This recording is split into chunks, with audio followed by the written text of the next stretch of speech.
conceituar autoridade, tem uma visão mais ampla, porque essa questão da autoridade é muito confundida com autoritarismo, né?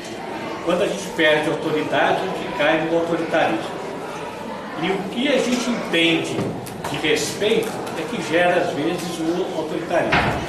Então, nós vamos partir do princípio que autoridade é uma relação de confiança que vai sendo construída entre os pais e os filhos a partir de um testemunho dos pais constante que gera uma obediência de seguida. Então vamos destrinchar isso um pouquinho. Uma relação de confiança. A confiança ela é desenvolvida em 3 níveis: autoconfiança, confiança mútua, no caso nós os pais, e confiança em Deus. Os 3 níveis da confiança. A autoconfiança a gente vai desenvolvendo ao longo da vida toda. Porque ao longo da vida toda a gente vai percebendo quem sou eu e o que eu sou capaz. E quanto menor esse espaço entre quem sou eu e o que eu sou capaz, mais confiança eu tenho. Se as minhas necessidades são maiores do que eu sou capaz, eu sou uma pessoa infeliz, eu sou uma pessoa sem autoconfiança. Porque eu vou sempre ter a sensação que eu não estou conseguindo alcançar aquilo que eu quero, mas que as minhas necessidades são muito maiores do que eu sou capaz. Inverso, se as minhas necessidades são menores do que a minha capacidade, eu sou uma pessoa feliz, mais feliz. Eu tenho a autoconfiança, uma confiança maior. Você vê isso? Olha aí, fica imaginando. A relação da necessidade e da capacidade. Importante a gente se percebendo, imaginando os meninos. Tem menino que é bom em matemática, mas ele o outro é bom em outra coisa, é ruim em uma coisa e bom em outra. Tem menino que você pode deixar que ele sobe o armário sem escada. O outro, se for, ele vai cair. Bobão. Ele tem que reconhecer. Temos que ser bobão e outros que não são. Temos que é bom nisso, temos que. A gente vai percebendo o que é a capacidade de cada um e vai adequando a necessidade à capacidade. É lógico que vai fazer a gente mesmo, né? Ô, Ricardo, como se trata? Quando somos nós, a gente consegue perceber em si as necessidades, né? O que eu necessito e você também vê a sua capacidade. Mas em relação aos meninos, identificar essa necessidade do outro, ou mesmo que não seja o filho, pode ser o companheiro, enfim, como é que você identifica isso? Pois é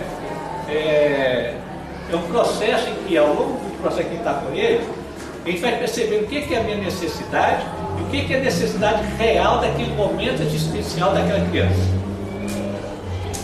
Por isso que eu falo que a vida toda. Porque em cada época existe uma necessidade real. Qual é a necessidade real? Em cada época da criança. Nós temos a tendência de transferir as nossas necessidades, que são aquilo que nos faltou, às crianças em épocas erradas.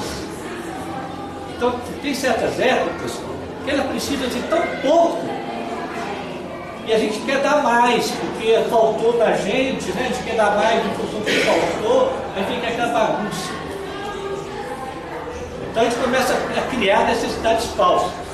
Então, exemplo, uma cena que eu vi, a criancinha de 1 ano e meio, 8 meses, o pai deu um carrinho de controle remoto, sem fio, aqueles que vai cheio de recursos.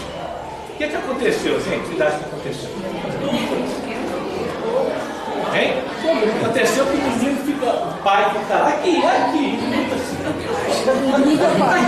ô Pedrinho, o menino assim, e o pai que tinha que. Eu sempre fui doido com autorama. Custei esperar a época para dar um autorama para mim, para eles brincarem comigo. Então, aí você quer estar com 1 ano e meio, com 2. Né? Não é momento, Que menino de 1 ano e meio, menino de 1 ano, adora. É bobagem, é coisa pequena. Não precisa de nada. Né? Dá para um menino uma tampa de vasilha de Tupperware. Estou vendo meu neto lá de 10 meses, 9 meses. Dá uma vasilha de tampa de Tupperware e fica horas assim. Ó, fica esconder. Não precisa mais, não precisa comprar, não precisa mais nada. Não precisa mais nada. Aí o que é o ajuste? Cada época, o que a pessoa precisa? Nós vamos desenvolver isso mais quando nós falarmos de dever e prazer. Que aí nós vamos ver que como que a energia do prazer vai caminhando em nós ao longo das etapas e vai pedindo o prazer. É esse prazer que é o que é necessário, e aí vem essa questão do limite, do que é necessário. Porque hoje nós vamos deter da confiança mútua. Nós vamos falar da confiança em Deus. Tem outro capítulo, é a construção da fé, que aí que eu entro com você. Se quiser mais tempo, a gente volta, né? A gente cria um momento da construção da fé no cotidiano, com as crianças. Então eu acho que a sua resposta vai ser mais amplamente satisfeita quando a gente falar de dever e prazer. Então confiança em si, confiança mútua. Então é entre eu, nossos pais e os filhos, né?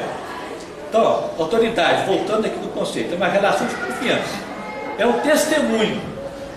Ou seja, eu estou vivendo com coerência aquilo que eu busco, aquilo que eu anseio. E a criança está absorvendo, está vendo. E como é um testemunho de coerência com aquilo que eu busco, e todos nós estamos buscando aqueles 5 elementos, você lembra da aula do outro encontro? Tem que decorar, quais são os 5 elementos? Justiça, bondade, beleza, alegria e paz. São 5 elementos da alma humana. Todo mundo quer isso. Então, se eu sou um testemunho disso no mundo, quem é que não quer me seguir? Quem não quis seguir Jesus? É por isso. Aí gera uma obediência. Olha que chique, hein? Obediência, na palavra, na sua origem, no latim, porque o nosso psiquismo funciona com simbólico, com significante, com arquétipo, a origem das coisas. Aí que a gente vai entender, quando olha, o que é obediência? Aí eu vou entender porque que a Bíblia o tempo todo fala ser obediente a Deus. Obediência vem do latim, significa obi audiere, que significa saber escutar. Olha aqui, escutar a realidade. Ou seja, desenvolver em nós a capacidade de escutar a realidade. O que a vida está me pedindo? O que Deus está me pedindo? Isso é que escutar. O que aquele momento está te pedindo? O que é que está pedindo? Isso é escutar. Por isso que José, quando Deus conversou com ele lá, avisando que Jesus ia chegar através da mulher dele lá, José falou, o que é isso? Não é minha idade aqui, velho. Você está louco? Minha idade aqui, minha mulher? Não é de filho, não. Deus falou, você vai ter um filho, sei que. A terceira vez que aconteceu, ficou surdo. José ficou surdo. E é na surdez que a gente escuta Deus. A vida é assim também. É preciso ficar surdo, às vezes, para escutar o infinito. A gente nega, né? Aí fica surdo, escuta o infinito. Aí a gente se curou da surdez. Então, a obediência é saber escutar a realidade. O que a realidade nesse momento está te pedindo? Vou dar um exemplo. Um diálogo com uma jovem, uma moça de 20 anos. Adolescente. A adolescência hoje é até 27 anos. Né? Os estudos estão mostrando que a cabeça hoje, até 27 anos, ainda é adolescente. Aí ela fala, não, estou pensando em largar o curso da faculdade. Muito comum isso hoje, né? Muito comum. O que eu quero focar é nesse outro algo que eu gosto aqui. Eu gosto é disso, mas a faculdade está me impedindo de focar nisso. Que aí eu me dedico mais a isso. Aí nós começamos a conversar com ela. Mas o que você sente?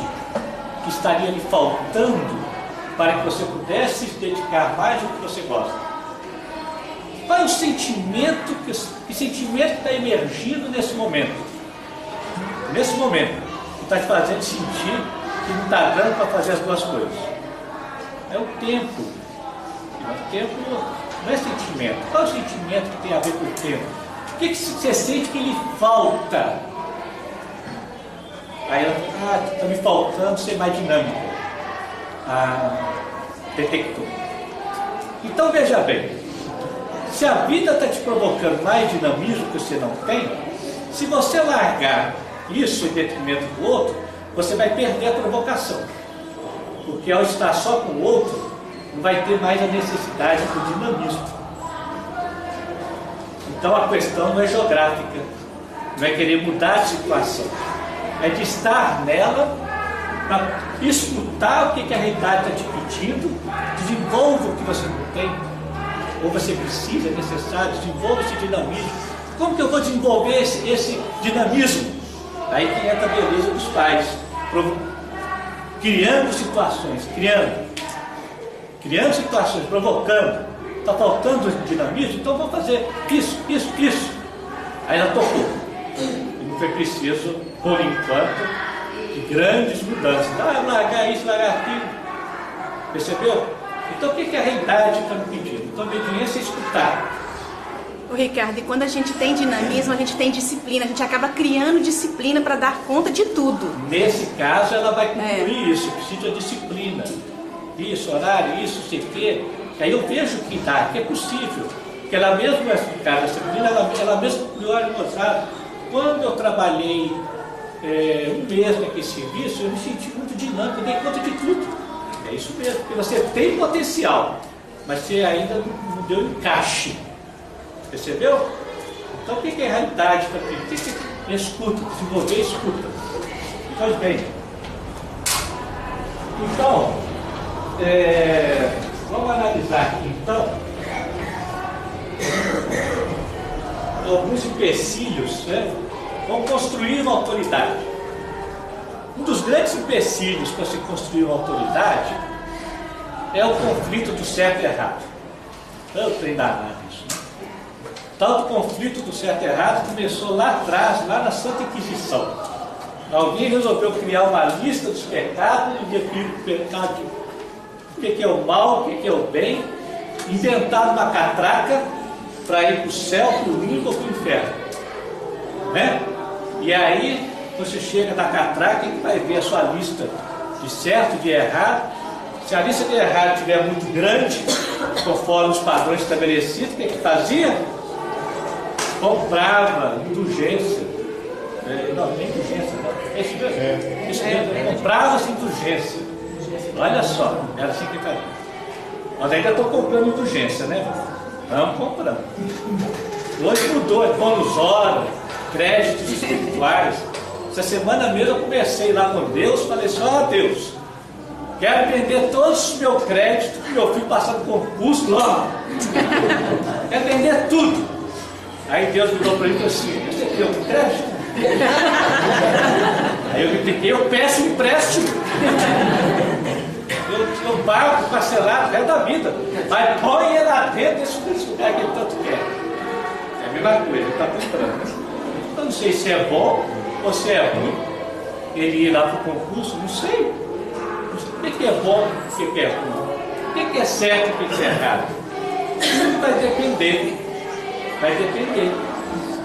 Kardec fala, nós temos que estar sempre olhando a intenção e não o gesto em si. A gente sempre olha o gesto. Ele matou. Está certo ou está errado? Não sei. Não sei. Vai depender da intenção. E se ele matou em nome de um bem coletivo, um bem maior? Está atenuado, está diferente. Jesus mirou para Judas e suicidou. E arrepende-se. Vamos, eu te aguardo, vamos trabalhar. Jesus não falou assim, agora você suscitou errado pra caramba. Se fica lá no. Vou falar o nome aqui, agora você fica lá no inferno, porque eu vou pro céu, se não quiser atrás de mim, te ferrou. Você achou que o céu era aqui na terra? Não falou isso? Vem, Judas! Vem! Tem passagem na Bíblia, não sei se é Ruth ou Esther, que matou na Bíblia, mas era um déspota, era um tirano, e ela foi e matou. E ela é consagrada na Bíblia. Pois Não sei se é. Ruth ou Esther. Você vê, olha só, é certo ou errado? O que é certo e o que é errado? Vai depender da intenção, vai depender do que eu conheço da natureza do indivíduo. O que é mal, o que é bem, o conceito de André Luiz, que nós já falamos aqui, tem que guardar também. Decorar. Fundamental. Conceito assim que, ó, eu já conversei com pessoas filósofos, eles sabem, eles falam esse conceito, olha, eu nunca tinha pensado nisso, André Luiz. O mal é a triste vocação do bem exclusivamente para si mesmo. Então, o que é certo e o que é errado é quando eu percebo que o bem que eu quero está equivocadamente direcionado só para mim. Então, nós começamos a fazer assim, a gente abre uma janela enorme e começa a olhar o que é certo e errado. Depende. O que você quer com isso? Então, fatores que perturbam a formação da autoridade. A primeira, nós já temos falado muito, que é a incoerência que faz. Pensa uma coisa, sente uma coisa, age diferente. Por que todo mundo segue o bandido, segue o chefe da gangue? Porque ele é coerente, ele fala assim, se eu fizer isso eu mato, e mata. A gente fala isso para o você faz isso, tu mata, mas não mata de jeito nenhum. E a linguagem da criança é a linguagem sentir. Você está lá no shopping, esperneando, vai beijando, vou deixar você no shopping. É mentira, quem vai deixar ele no shopping? E ele sente isso. Aí a gente vai perdendo a autoridade, porque é a linguagem do sentir. Aí o que acontece? Vai perdendo as incoerências, né? Ah, eu vou lá na casa espírita, lá fala Jesus e alegria, chega aqui, está adormecido. Ele vai percebendo a diferença dos pais bem resolvidos e mal resolvidos. O pai mal resolvido, ele chega aqui no cérebro, para assistir a palestra, já chega assim, ai meu Deus do céu, está buscando conversar, começa logo assim, para que fazer oração? E olha aqui, nossa Senhora, meu Deus do céu, e ainda vai rezar, está precisando acabar, e vai cantar ainda por cima, ah, estou indo embora, mal resolvido, bem resolvido. E aí turma, vai para esse estudo hoje? Beleza, ó, tá na hora, vamos começar logo que eu estou afim, hein? Como é que é? Ih, mas já está acabando, fala mais. Não, vamos rezar. Você está bem resolvido, está ali. A criança percebe, é isso. Bem resolvido e mal resolvido. Está coerente ou não? Acabou de rezar e falar que tem que ter perdão, olha sacanagem, você pegou meu caderno lá e rasgou. Falou assim, desse jeito, não sei o quê. Vai perceber. Então aí a partir daí surgem os mecanismos de prevalecer a autoridade que não tem. Começa as promessas. Se você fizer tudo direitinho, se você passar de ano, se você tirar nota, se você não seguir o si na condicional, prometo, nós vamos, aí vem as promessas. Aí a promessa costuma ser proporcional à idade. Só que, como ela não resolve, as promessas vão ampliando, né? Quando é pequenininha é fácil. Na hora que chega na adolescência é muito difícil. Aí tem que levar lá em Disneyland, promessa grande. Aí tem que fazer um safari na África. Porque todas as promessas pequenininhas já foram executadas, as promessas têm que ficar grandes. Aí começa. Como o sentimento não foi trabalhado, às vezes funciona um pouquinho, depois funciona mais. Aí tem que ir criando. Aí o que acontece? A gente cai na ameaça. Se você não fizer isso, você não vai no aniversário lá de fulano. Se você fizer isso, você não vai passear no zoológico conosco. E o gozado das ameaças são tão sacanas que é em cima da zona de prazer. Aí acabou. Nós vamos ver lá o bebê em prazer, né? Que é, na verdade, uma aula do Espírito Amigo que deu pra gente, que falou, não se cumpre o dever sem prazer. O dever só é cumprido se há prazer. A balança tem que estar assim. A gente cria o dever, é do prazer, não é na racionalidade. Tem que escovar dente, porque se escovar dente, o bichinho da cara vai comer. Racionalidade, isso não entra na cabeça da criança. Entra sob forma de prazer. Né? Aí não ocorre, a gente começa a fazer ameaça. Vocês querem dar uns exemplos das ameaças? Não fala que seus, não. Fala que de um amigo. Você viu um amigo? Vizinho. Você lembra? Faz ameaça. Né? Hoje o mundo comunista vai crescendo, uma semana sem computador. Né? Uma semana sem o PlayStation.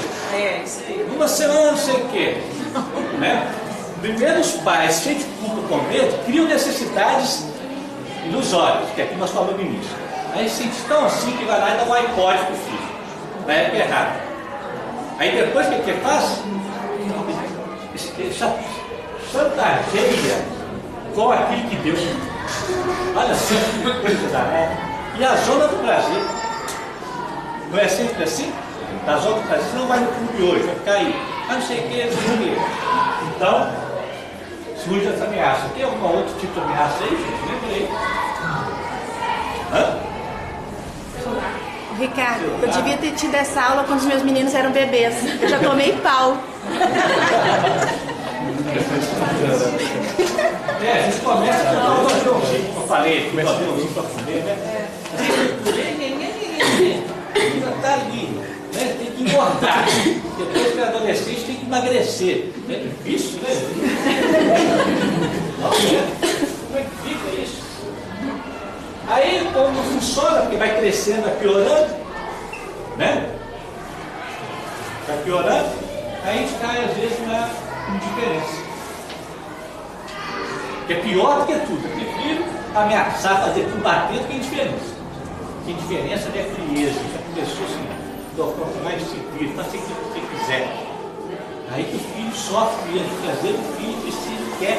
Eu me lembro de um depoimento de uma jovem, ela falava assim, que ela chegava em casa várias vezes, muito tarde, e aí a coisa foi se descampando, que os pais, achando que era um pai moderno, como se fosse, ela cuida de dela, não sei o quê.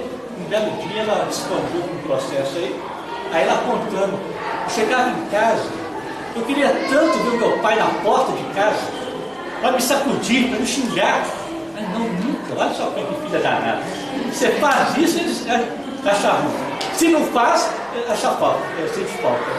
Mas o drama dela foi bonito, porque ela sentiu que faltou alguém para dar uma referência para ela. Os pais estavam tão nessa fé que ela perdeu a referência e foi. E ela sentiu falta de um dia chegar em casa e ver o pai ali. Filha, o que passas contigo, filha? Sentiu falta disso. Ricardo, mas sempre a gente quer dar uma desculpa e colocar a culpa em alguém. Tem jeito, né? Às vezes a gente nunca... Porque se for assim, os filhos que não têm os pais, né? Que morreram, perderam os pais cedos e tal, e que vive às vezes sem essa referência, tem que ser algo que ela vai criando de experiência na vida. Então ela poderia falar assim, ser um bandido, falar, mas é porque eu não tive meus pais, e a gente sabe que não é assim. Isso, foi bem colocado isso, porque não só a vida provém de referências, como o espírito já nasce com uma bagagem. Então não tem essas, porque todos nós temos aquele brilhozinho no binóculo. Né? A gente nasce com a bagagem, o projeto reencarnatório, o vetor reencarnatório. E diante de uma tentação, esse brilho emerge. Ele emerge. O negócio é que a gente tem que matar o brilho nessa hora. Assim como Caim matou Abel, quando houve uma denúncia com a verdade. Né? Então você colocou bem, que nós podemos enumerar várias histórias aqui, casos assim, não é? Porque senão fica tudo para ser de um jeito, não foi, porque o espírito não acolheu aquele processo. Porque fica muito fácil a gente jogar culpa no outro por aquilo que eu sou. Isso. Né? Então foi bom você colocar isso, porque ele cita aqui um aspecto, é a questão pedagógica, né? É o pai querendo ser um pouco melhor e auxiliando o espírito. Mas no fundo, quando a gente vai treinando nessas coisas, a gente está treinando para a gente mesmo. Não é para o espírito, não.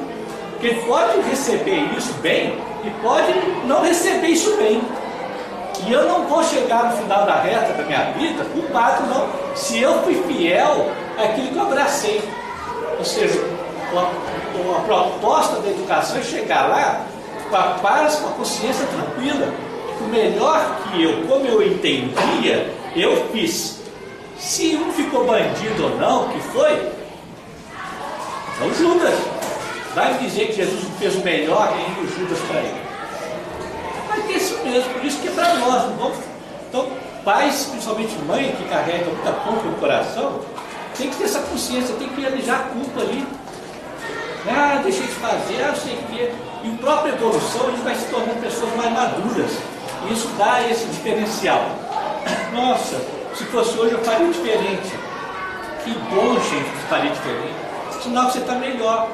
Agora, volta para trás lá, se perdoa, porque naquela época não era possível, o entendimento era outro. Entenderam? Isso é muito chique isso. Senão a gente fica martirizando, né? Ricardo, não entendi esse negócio aí do prazer. Porque a gente tem que tirar na hora que tem que negociar. Porque se não fez o que tem que fazer, não vai fazer também o que quer fazer. Vou colocar assim.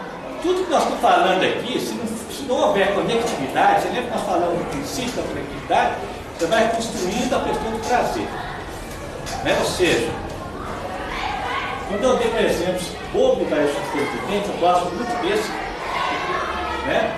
Uma coisa é você tem que escovar dente porque tem um bichinho na cara. É a razão. Né? A gente não lida com a razão. Vamos fazer espuma na boca? É tão bom. Vamos fazer uma farra? Implica que eu vou gastar a parte do dente, mais tempo, não sei o que, para cultivar o prazer. Então, se o conjunto está sendo do prazer, aquelas situações que tem e que às vezes são desagradáveis, o desagradável tem que ficar em evidência. Tem que ficar em evidência e lançar uma proposta de como tornar isso um pouco mais agradável. Então, por exemplo, para casa é sempre terrível. Para casa é um transtorno.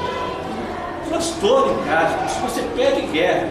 Ainda mais quando o pessoal trabalha muito fora, chega em casa e quer para casa à noite. Que horror! No momento de alegria, de relaxamento, leve, do seu sono gostoso, vamos fazer para casa. Aí começa aquela guerra. Ah, eu tenho que levar 4 horas para casa. Nós temos que ser sinceros, hein? Para casa é ruim mesmo, é chato pra caramba. O bom é brincar, vamos fazer o seguinte, vamos mais para casa logo, que depois nós vamos fazer uma farra. Não vamos fazer aula. Você tem que motivar com prazer para superar algo que às vezes é desagradável mesmo, gente. Tem coisas que são desagradáveis. Quem é que gosta de enfrentar aquilo? É desagradável. Qual é a resposta positiva? Por isso que eu estou falando que tem que ter visão de jeito. Nós já falamos lá no início. A vida é provocação a dar uma resposta nova, positiva. Ficar na fila é ruim? É. Vamos dar uma resposta nova a isso, ficar na fila. Fazer mercearia é ruim? Pode ser. Vamos dar a resposta nova do que eu tenho que fazer. É quando as obrigações, que são desagradáveis, eu vou inserir uma resposta nova, de tal maneira que eu percebo que atrás de toda obrigação existe um elan de amor. Foi o que o filósofo Becker falou. Toda obrigação guarda atrás de si um elan de amor. Quando a gente percebe a grandeza e a beleza daquilo. E enquanto a gente não percebe, a gente cria motivação. Motivação. Tem que fazer mercearia? Não faça uma mercearia não, cria motivação. Depois da mercearia, vamos sentar e tomar um cappuccino. Ou vamos criar um pomo da mercearia diferente? Um pomo, para não ser aquilo automático, aquela correria, hoje está na moda, isso que minha vida está corrida. Mas porque o pomo está desagradável. Entendeu? Então é um desafio constante da resposta positiva nova, de tal maneira que aquilo se torne agradável. Quem é que gosta de trocar um pneu quando está chovendo? Tem algum masoquista aqui? Tem, né? Não é? Furou, está chovendo. Como é que eu vou tornar aquilo ali agradável? Ainda mais se seu filho está no carro. Seu filho está te olhando. Bem, as coisas acontecem assim, né? Saiu da evangelização, chovendo, furou o pneu, né? E aquele encanto da casa espírita que droga. E está vendo. Como é que eu vou fazer isso para ficar agradável? Chovendo com o menino dentro do carro. Bem? Dançando na chuva. Vamos tomar chuva, gente? Vamos sair do carro, vamos tomar uma chuvinha boa aqui agora. você vai ser o meu mecânico, você vai ser aquele que vai fazer isso. Se tiver mais filho, você dá uma função para cada loja. Você fica metade do carro fazendo assim, pessoal. Você fica não sei o quê. Você olha aqui, ó, tira as portas, segura as portas. Todo mundo olhando, na alegria. Vai ser inesquecível. Tenho certeza que a gente vai ser inesquecível. Lembrei do filme A Vida é Bela. Isso, A Vida é Bela aí, gente do O tempo céu. todo eu falando com o filho. Lembrou bem, aquele filme de guerra, A Vida é Bela. Ele transformou o campo de concentração e prisão numa aventura. Você falou, a vida é piada. É isso mesmo. Transformar. A criança precisa de ver como nós damos essa resposta, em que coisas desagradáveis se transformam em algo lúdico, imaginário, né? Que é bacana. Uma das viagens que mais me marcou quando eu era mais jovem, menino, foi uma viagem que saiu com nossos pais. De repente ele mudou para lá, vamos fazer isso e isso. E nós não tínhamos roupa nenhuma, não levamos nada, nós fomos só para ir e voltar no mesmo dia. De repente nós viajamos 3 dias com a mesma roupa, sem inesquecível. Eu não preciso trocar roupa, não preciso nada, não precisa tomar banho, eu não preciso nada.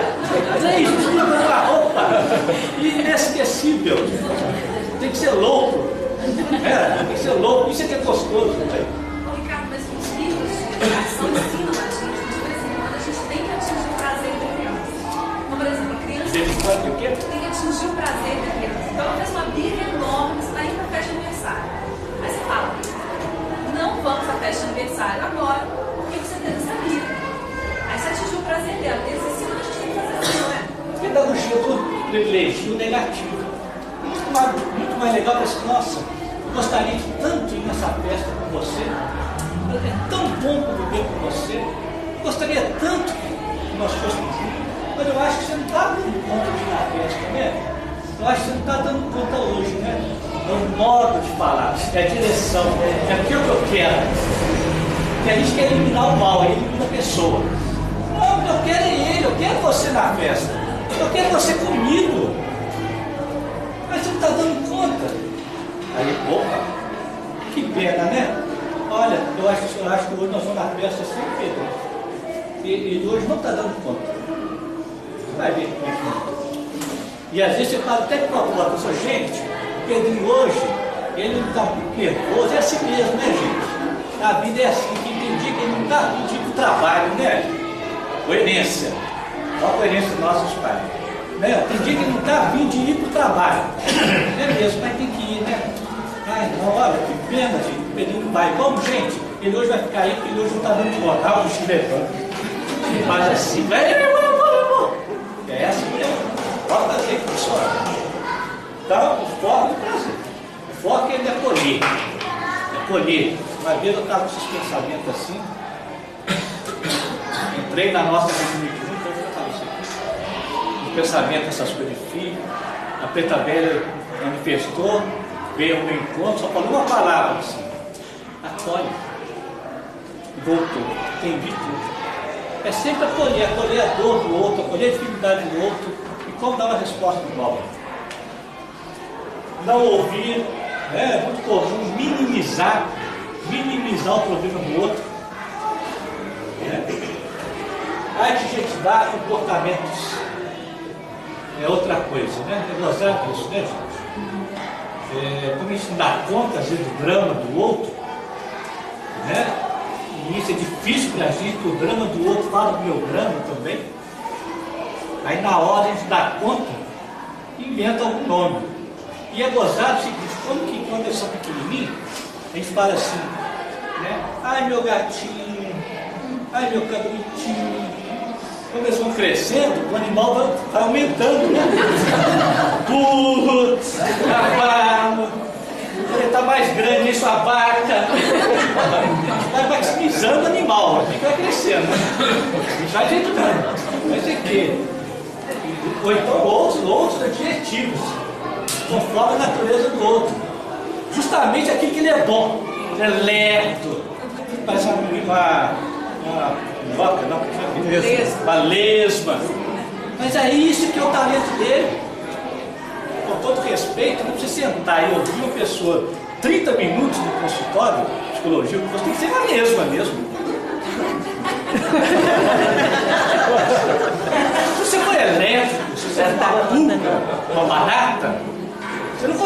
ficar uma hora ouvindo a história da pessoa o tempo todo, imagina. Só que não é uma hora não. É um dia inteiro, é metade, tem que ser uma lesma quadrada. Aí, ali eu sei um bacana, nossa, Senhor, tudo que eu falo, que maravilha. A hora que você chega em casa, você fala que você é lesma. Aí você pega a lesma do menino e cala nele. Como é que vai ser o futuro psicoterapeuta? Como é que vai ser o futuro cientista? Aéreo, não sei o quê. Corte.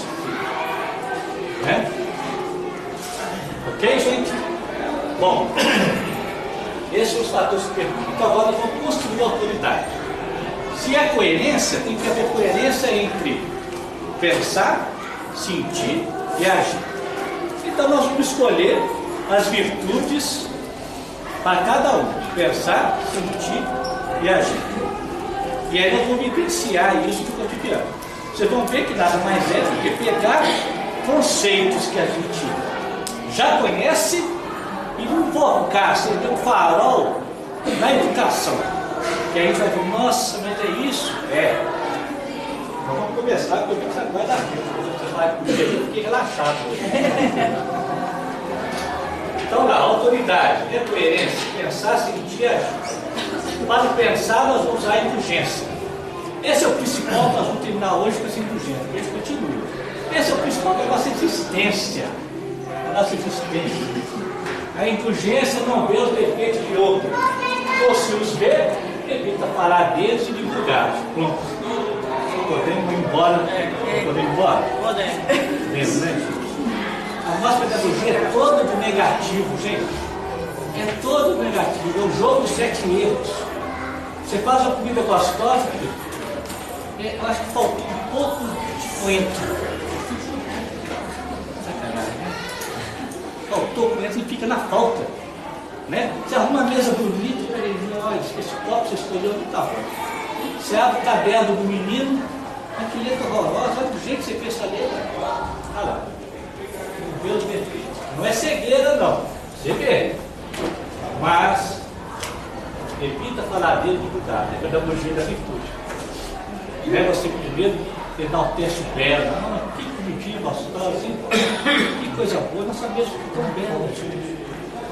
Tão bela. É necessário apontar que faltou comida? Só se nós tivermos uma reunião de chefe de cozinha. Só se a comida foi feita com esse propósito. Ou quem fez você acha que tem alguma coisa a mais ou a menos? Olha, está uma delícia, mas eu talvez pudesse coentro, ficaria melhor. E ainda assim toma cuidado, sabe por quê? Porque cada um tem uma língua, cada um sente a comida de um jeito. Não quer dizer que eu estou sentindo que está certo, não.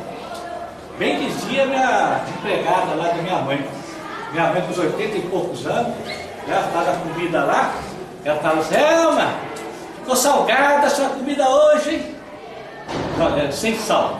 Sem sal a sua comida hoje. Aí a Selma lá na cozinha. Ah, ficou sem sal coisa nenhuma, só que é velha. Língua de velha assim mesmo, sentimento das coisas. Sabedoria do céu. Isso mesmo. Você não está. Fala mais alto, você está falando baixo. Mãe, a senhora que é surda, o senhor está falando alto. Não, a senhora que é surda. Olha só. Né? Então evita falar de verdade. Você vê, recebe e aborda de outra maneira. Se acender a luz, a escuridão vai embora. Foco positivo. Se é algo que está muito ético, moral, leva a conversar no sentimento. Cuidado de ficar divulgando. Gente, a gente faz isso. Os japoneses são tão cuidadosos com isso. E quando eles têm que chamar a atenção do mais velho, chamam em particular. Para não contaminar a autoridade hierárquica. Por isso que lá os velhos são muito respeitados. São tão respeitados que existe McDonald's para idosos. Olha que chique. Tudo propiciado de idosos. A música de idoso, né? Se fosse aqui seria a música lá do Alberto Carlos, lá do Altair, não sei o quê. O banheiro, a comida com o tempero adequado, pensando em todo. Tanto que eles respeitam. Porque eles pegam o mais velho é referência dos outros. Eles são tanto. Né? Olha, o que você acha disso? Eu sei que é aquela que nós estamos falando aqui, reflexão de sentimentos. Vamos fazer a reflexão de sentimentos em torno daí. né, gente? Gente, você vê a grandeza. Bom, vamos ver mais. A indulgência jamais se ocupa com os maus hábitos de outro, a menos que seja para prestar o serviço. Mas mesmo neste caso, tem cuidado de os atenuar tanto quanto possível. Então, olha só. Tem uma cena da história de Francisco de Assis lindíssima. Os frades no convento tinham o hábito de fazer jejum. E era um jejum que durava dias e dias. Uma bela noite, um frade começou a chorar. E choraram. Francisco, eu não dou conta mais de fazer jejum, Francisco. Eu não dou conta, sou fraco, Francisco. O Francisco levanta. Sabe o que ele fez, gente? Essa história para mim. O que ele fez? Fez um franguinho e foi lá comer o franguinho junto com o frade.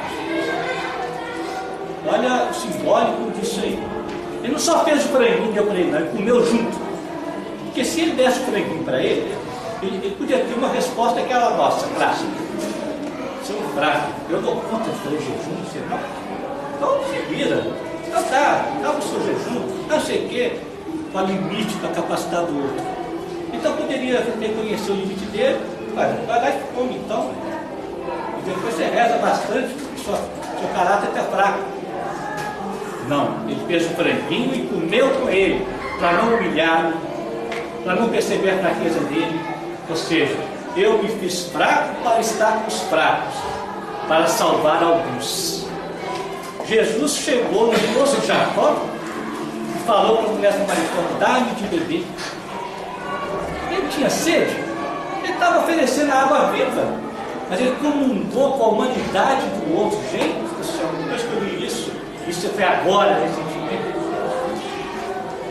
A gente tem que comer o franguinho com o outro, mesmo que não tenha sede do outro, da dor do outro. Como que isso é difícil, gente, é um desafio, é a própria emersão da santidade.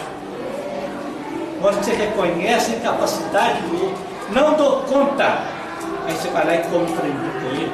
Não vem franguinho, o que é? É compartilhar com o outro o limite, a dificuldade dele. Ele não dá conta, gente, que a gente tem a tendência a ser tão rígido, né? Não fala observações chocantes, não temos nada de censuras, apenas conselhos, mas às vezes velados. Que coisa ali, né? A pessoa não tem silêncio, né? Observadores atentos, né? Não temos nada de censuras. A gente tem que ter água do Chico demais, não tem? Água santa do Chico, não tem? O tempo todo, gente, é censura. O tempo todo. E a maioria das vezes, censuras que não dão em nada. Não cria nenhuma alteração. Você está me dizendo que coisa. Ultimamente eu tenho até questionado aquele negócio do bom exemplo. Acho que não é exemplo, sabe? Eu acho que uma observação de como a gente soluciona as coisas. Porque às vezes a gente fala assim: eu dei o exemplo a vida inteira. Eu sou uma pessoa organizada, falo estuário, faz tudo. Olha o filho como é que está bagunçado. Não é exemplo, não. É outra coisa. É como eu penso, é como eu lido com o solucionamento das coisas e como eu lido com o que eu sou. Porque se eu uso da minha natureza, que eu sou organizado, para me transformar num general, esse filho não vai querer arrumar mesmo as coisas, não. Por contestação, a não ser que ele tenha na alma essa mesma natureza. E é isso que a gente vê, né? E a maioria das vezes a censura só serve para afastar. Olha que sede indulgente, meus amigos, porquanto a indulgência atrai, acalma, ergue, ao passo que o vigor desanima, afasta e irrita. O que censura faz é só afastar. Quando chega a adolescência, afasta mesmo, fica em silêncio e vai acontecer lá nas tribos. De repente a gente assusta. Meu filho, quem quiser ver contestação, consequência disso, é só dar um pulinho. Não sei se ainda tem na sexta-feira, na Savassi, em outra Savassi, um encontro de adolescentes. Não sei se ainda tem. Chega a ter até um ponto turístico, não nós tomar madeira, é ponto turístico, de você ver a natureza dos adolescentes no extremo da contestação. Ou porque houve indiferença no lar, falta total de valores éticos e morais, ou porque está no rigor. O rigor desanima, afasta, irrita, e o máximo que faz é isso mesmo. Né? E vós, pais, não provoqueis a ira a vossos filhos, mas criai-os na doutrina e admoestação do Senhor. Olha só. Paulo, não provoqueis a ira a vossos filhos. O que é a admoestação do Senhor? É pedagogia de perguntas. O que passas contigo? O que queres? O que tens? O que procuras? Isso não tem para dar sexo ou carinho, é possível, não é? Dá para projetar? Dá para carregar um cantil de água nas costas, um balde? Dá? Aí a gente faz isso com o bem, com a mulherzinha, com o querido, né? Filha, você vai fazendo, né? Vai fazendo. Pensou? E aí vai comer a comidinha, franguinho. Lá no carinho. Muito bem. Nós vamos então. Eu havia. Porque aqui, gente, alguém quer colocar uma questão? Seja indulgente. O primeiro, os outros dois vão deixar passar por bem. Que aí essa semana vai ser exercício da indulgência. Hein? Tem? Ninguém mais vai ameaçar, vai fazer promessa, chantagem, vai tirar o prazer. Quero ver coçando, que eu faço. Você vai chorar. Meu Deus, o que eu faço? Eu tenho que fazer alguma coisa, que é bandido. Não é pra fazer, eu estou de mãos e pés atados. Aí você vai lá pro seu quarto, tranca a porta, o joelho e ora. Olha as coisas, ora. E resta, eu não sei o que eu faço. Aí você faz uma coisa totalmente inédita, diferente. Doido, louco, dá uma desafio, sobe na árvore, dá de louco, tem que ser louco, nessa hora tem que ser doido, dá um novo, diferente. O bicho fica assim, quê? Os meninos estão demais, gente. Hoje o menino, seu irmão de 8 anos, ouvindo o pai falar com a mãe e a avó. Vocês estão rezando demais, vocês ficam indo lá no centro, todo dia, credo, sei o quê, vai criticando. Está rezando demais, você tem de 8 anos ouvindo. De repente o menino virou para o pai e disse assim, pai, você fica no computador até de madrugada. Isso também é demais. Acabou a música.